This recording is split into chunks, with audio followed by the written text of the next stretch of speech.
Welcome to #Wednesdays Weekly, a weekly information session in collaboration with the voluntary sector and public sector partners. Today's session is on Manchester International Festival and our host is Victoria. Over to you, Victoria. You're on mute, Victoria. First mistake. Yeah, I'd just like to say hello to everyone. I'm Victoria Olban and I work at Manchester International Festival. So yeah, I've just come today really to present about this year's festival mainly, and to just give you some idea of what we've got going on in Manchester and in possible ways you might want to come down, see some shows, and even get involved. So yeah, I'm going to share my screen because I've got a bit of a presentation. I thought I like to use a bit of colour and a bit of a rather than just looking at me talking for the next 20 minutes. So I'll just, just give me a, let me, okay.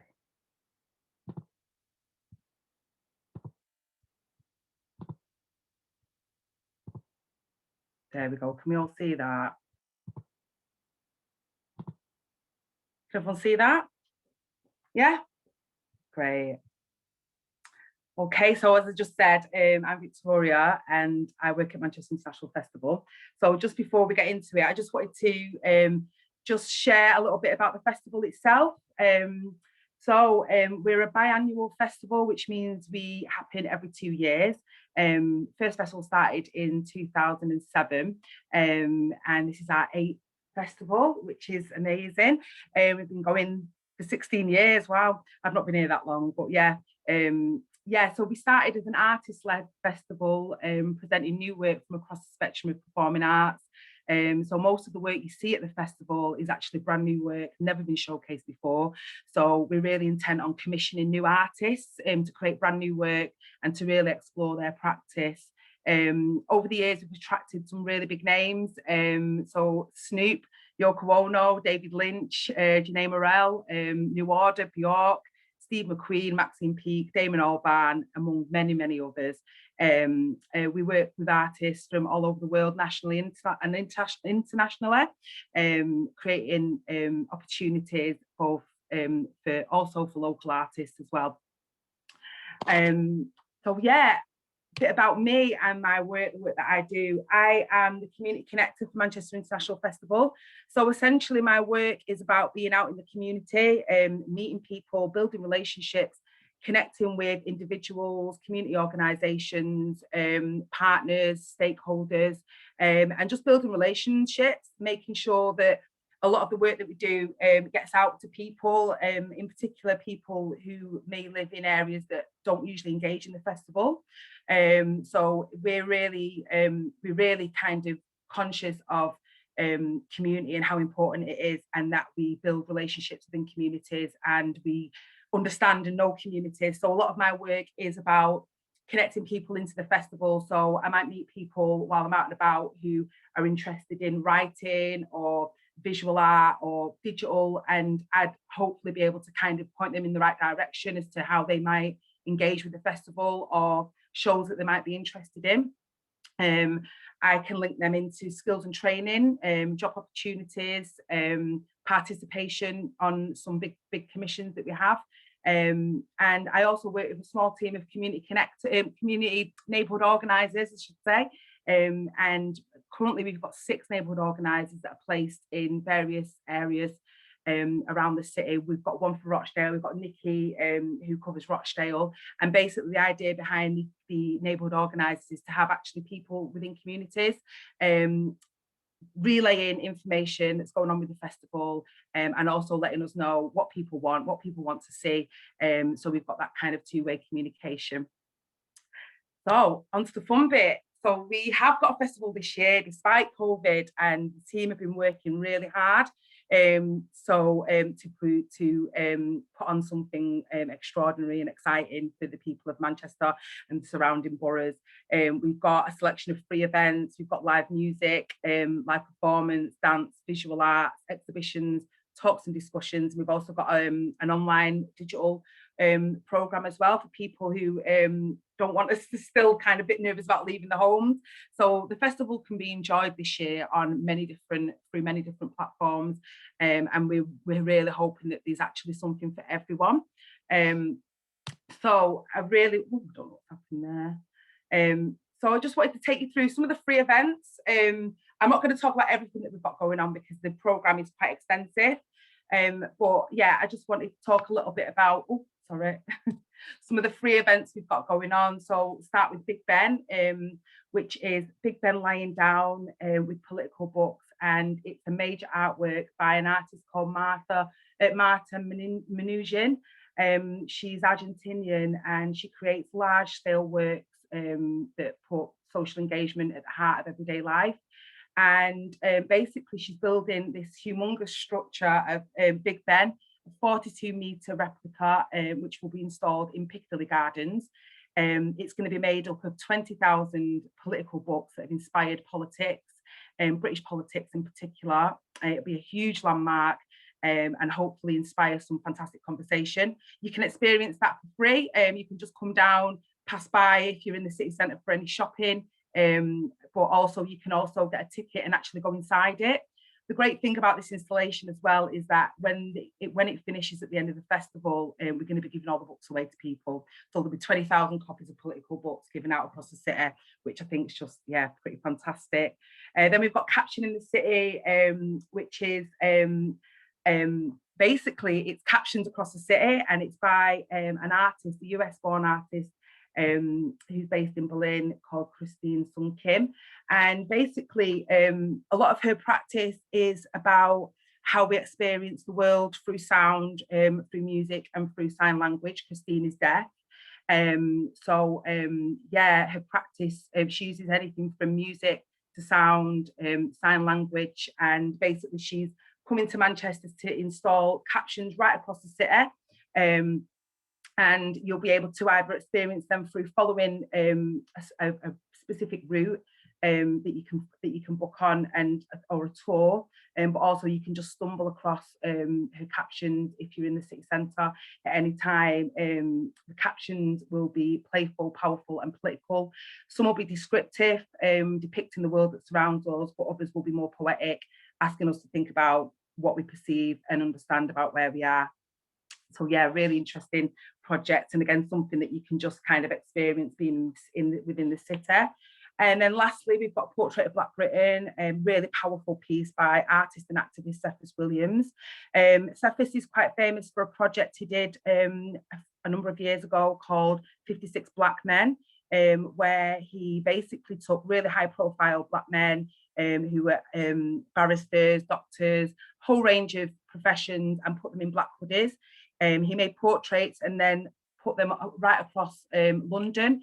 And it was a really, really powerful piece that really challenged the negative stereotypes that Black men face in the world. This piece, Portrait of Black Britain, is more of a celebration of the diversity of Black people in the UK today. It's a positive affirmation on Black Lives Matter, and he's basically he's capturing people from a really wide demographic of backgrounds and experiences from the city. And it starts in Manchester with 50 portraits that will be put up in Manchester Roundale, which I'm sure will be very powerful and poignant, particularly in these times. So again, it's just another something else that you can come and experience. It's actually in the city and it's free. So yeah, if you are in town in July between the 1st and the 18th, do try and stop by and see some of the stuff that we've got going on.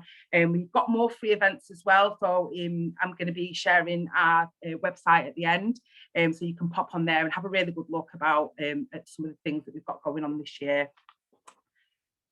Okay, so on to live performances. So these are going to be ticketed events that you can go online now and buy and book for. So we've got Notes on Grief, which is a project by Nigerian writer Chimamanda Ngozi Adichie. Sorry, it's a bit of a mouthful. She wrote a really famous book called Half of the Yellow Sun, and basically during lockdown her father passed away. and she wrote a piece for the New York Times, which was called Notes on Grief, which was then published as a book. And this has now been transferred onto stage. So it's a very powerful piece. Again, even though it's about grief, there's a real positive aspect to it as well. And a group of, we've brought together a group of people from the community to participate in this project. And they have been working with some writers, Manchester writers, coming up with positive affirmations around grief. And these will be attached to key rings and other things that we're going to be giving out for free across the festival. And also you can book a ticket to come and see the stage show of Notes on Grief. And we've got all of this in real time. For anyone who doesn't recognise Cillian Murphy, he plays Thomas Shelby in Peaky Blinders, Irish actor, who's this is going to be a film, but it's also going to be an immersive kind of sound experience as well, which will take place in Manchester Central. So it's like a short film with Cillian Murphy, and yeah, it's a bit of an immersive piece with sound. And then we've got Salam Festival, which is a celebration of Islamic art, and we've got some amazing artists and performers performing for that. And then we've got Patience of Trees, which is an orchestral piece in collaboration with Manchester Camerata, which is a Manchester-based orchestra, and it's all about the power of healing in nature. So that should be a really nice piece. And we've got many other things as well. They're just a few of the kind of ticketed events that we've got showing this year. And then we've got some fantastic live music.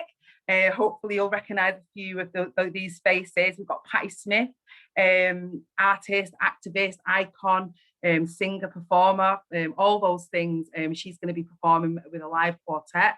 You can get tickets for that now online. We've also got Arlo Parks. For those that don't know, she's a young British Black poet and songwriter. And then last but by no means least, we've got Damon Olban, who's a bit of a fan of MIF. He's been and performed a few times, and he'll be showcasing some of his new work during this festival. And we've also got other acts, music acts lined up for this year's festival.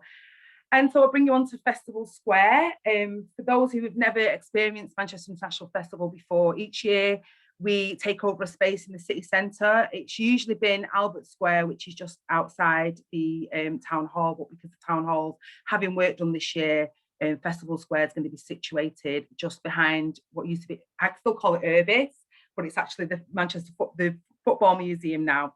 And basically it's going to be a 400-seater space with two stages, DJ booth. It's free to enter. There'll be music, there'll be dance, live performance. We've got a community playlist that's going to be running. There'll be food and drink stalls, and hopefully we'll be able to create a real kind of festival vibe down there. And we've got a whole host of local acts that are all paid to perform. And yeah, the entertainment will start most days from 11 in the morning and run right through to 1 p.m. in the evening. And there'll be something for everyone. There'll be family stuff, and then there'll be other stuff and DJs and that for kind of the older crowd. So yeah, there'll be something to enjoy for everyone, hopefully at Festival Square, and even just to hang out if you are in the city centre and you're doing a bit of shopping or whatever. Yeah, just come down. Again, for most of the festival, we've really considered safety around COVID, and so we've got restrictions in place. So things like all our shows are socially distanced this year, which means we've got less capacity, but we think it's just really important that everyone feels safe in the space with the pandemic and COVID. And for example, Festival Square, tables of 6 and households of 6, and again, all the tables will be socially distanced. So yeah, we've taken every precaution really to ensure people's safety. And like I say, a lot of the stuff that we've got going on is actually outside as well. So yeah, if you are still a little bit nervous about being in close proximity to people, then these are still places that you can go and enjoy. And the last piece we've got, so each year at the festival, we hold a kind of talks and discussions element, and they're usually run over 2 weekends. So, and we've done it a little bit differently this year. MIF are really intent on kind of really trying to embed the community in the work that we do, whether that's through participation or curation. And this has been a new approach to our talks and discussions. And basically we brought together about a year ago, brought together about 25 people from the community, from various different backgrounds, to come together and create, curate this year's talks and discussions piece. That's this year's called Looking Forward to Tomorrow. And some of the big themes that the group really felt needed discussion was racism and inequality, and also environment and climate change. So over 2 weekends, one weekend we're going to be discussing racism and inequality, and then the second weekend of the 17th, we'll be discussing environment and climate change. And basically both days will be similarly formatted, quite similar. We'll have talks and discussions. We've got a panel, we've got workshops, we've got some really amazing panelists and people who've made short videos and stuff like that to really contribute to the day. And basically it's it's just a place for people to come together and talk about some of those really big themes, and hopefully learn and be inspired. And so we can look forward to tomorrow. And just lastly, I'd just like to mention just the factory, and I'd really love to come back another time and talk a little bit more in depth about the factory and basically what's going to be going on there. So like I said before, we are a festival that comes about only every 2 years, but we are in the process at the moment of building a huge arts and cultural centre that's going to be in the city centre. I don't know if any of you are familiar with the old Granada Studios ground. So basically it's being built there. It's, let me try and remember my numbers, where's my notes, there we go, over 13,000 square feet. It's going to be, we're going to be providing 1,500 new jobs to the city and bringing in £1.1 billion of revenue to the economy. So it's a really, really big piece of work. And Manchester International Festival, we're just about to go through a rebrand. So we will become the factory, and the festival will be kind of a subgroup to that. So I'd really love to come back at some point. We've got loads of stuff going on at the factory, and once the festival finishes on the 18th of July, we will then go into what's called the Factory Welcome, which is a programme of events that will run up until the factory actually opens in the spring of 2023.